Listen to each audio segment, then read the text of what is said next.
በእውነቱ አልልም ብከፋ ባንቺው ከመጣብኝ ያለኝስ ቢጠፋ ትርፋት ገንዘቤም ከእንግዲህ በኋላ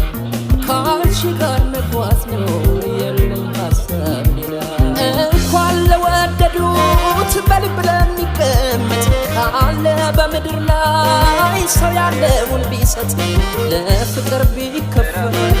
ይሄም ያንስበታል ብዙ ሰው አትፎ ፍቅር ጎሎበታል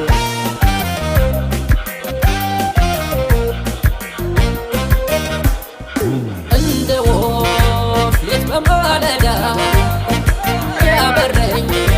ያንቺው ፈቀዳ መላነሽ አንቺ ሰው መላ ያላንቺ